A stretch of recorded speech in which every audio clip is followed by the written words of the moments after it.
Hey everyone, let's talk about the Leafs winning 5-1 over the Hurricanes. We'll also talk about some other NHL stuff, games, news, all that. But 5-1 victory over Carolina. I think so many fan reactions over the season so far, like the roller coaster, the downs, the ups. I've kind of been in the even side, like in the middle side, where it's like I understand the negativity, I understand all the criticisms, I get it all. But at the same time, I also know 82 games. This is a team that's, I would say, newly built, and Craig Berube, second-year coach with a lot of different personnel. I knew it was going to take some time. So people have been asking me, how have I been so positive, or why, like a few games ago, am I taking the positive outlook? Because I know this can happen. I know this team is capable of this.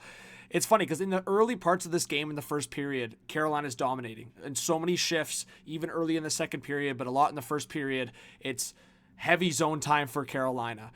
Multiple shifts, like even in the second period when you see that shift where Troy Stecher and Jake McCabe are well over 2 minutes of ice time. And then John Tavares, as I would say, an older player and a slower player as it is at times, he was on for 2 minutes and he was struggling, right? I actually ironically thought that Easton Cowan, Tavares, Nylander line, while they had a couple offensive moments, they were probably the weaker line in terms of overall game tonight. When you look at the fourth line, I thought they were super productive. Of course, Scotty Lawton scoring in back-to-back games. So you see that Scotty Lawton, 2 goals in the season, both in these last 2 games. So I think that's a huge storyline to get his confidence. It was a lucky bounce. But when you look at it, it's the Leafs scoring again for the 4th time in a row on the first shot on net. Frederik Andersen, of course, struggling, but the Leafs have been on that trend recently. Opportunistic is a great word. Scott Lawton used that at the intermission. Then Lawton, of course, gets it. Jarvis gets one back. That's what I'm kind of referencing here. Easton Cowan, Nylander, brutal play. Nylander, nonchalant saucer pass in the middle. Easton Cowan, bad read. And then he loses his guy going back, Jarvis. I would like Morgan Rielly to be a bit more aggressive defensively there. But at the end of the day, he takes his guy out of the play.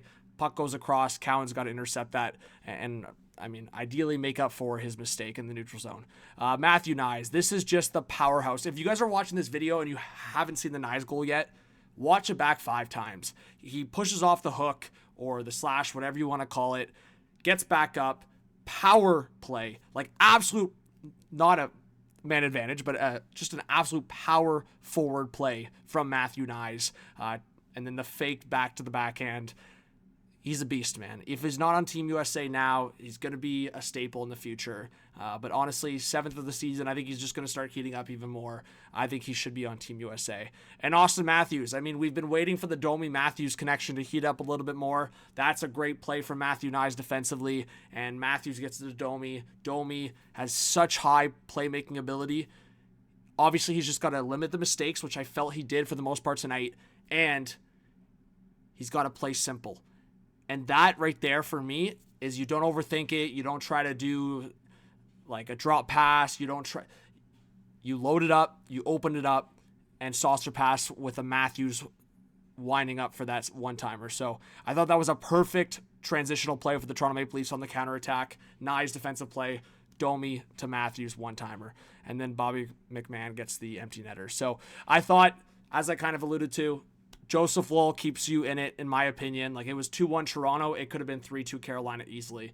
Joseph Woll making some big saves, shutting down plays, getting whistles. I thought that was huge on some shifts, and that allows you to widen the gap and also just get control of this game. And I thought the Leafs did that at the second half of the game, basically, because there was still parts in that early of the second period where it just did not look good.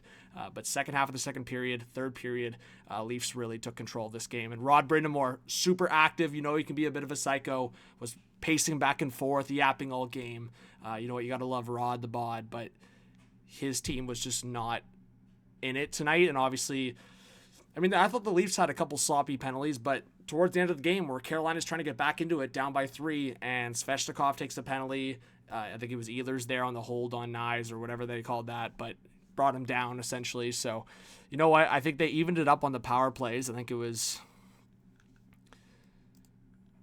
ended up being pretty close. But when you look at the numbers here, shots on goal, 32-23 for Carolina. And there you go. The power play, it was 0 for 2 for Toronto and 0 for 3 for Carolina. So Carolina ended up actually getting an extra power play. But just my summary of the game, basically. Like, goaltending is a huge storyline for Toronto, and specifically Woll. And then I've kind of buried the lead here, guys, because I just wanted to go through the analysis. Joseph Woll's injured. I don't know what the severity is. I really don't. I hope it's precautionary, but he leaves the game with a lower body injury at the second intermission. Third period, Dennis Hildeby really came in clutch. He made a few big saves. I think that was an aspect where a goalie comes in cold. You're worried he gives up a couple quick, and then Carolina's right back into it. But I thought Hildeby was put in I would say a tough spot. They're up by 3, but I don't think he was expecting to play at this point, right? Woll's standing on his head through 2 periods. So, you know what? I hope Woll's all right, but it's a great sign that Hildeby could come in and hold his own. And obviously the big performance against Pittsburgh Saturday night. So if Hildeby can play like that, Stolar struggles, or even if Stolar's is mediocre, there's a scenario where maybe you consider trading Stolar's if Hildeby can play like this.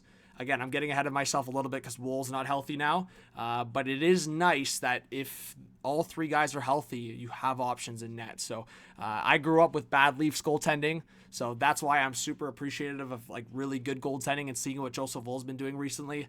It's really cool to see, and obviously we've seen good goaltending, or a lot better goaltending in this Leafs era of hockey versus like the 2000s, for example, or like early 2010s. So anyways, guys, thank you so much for watching.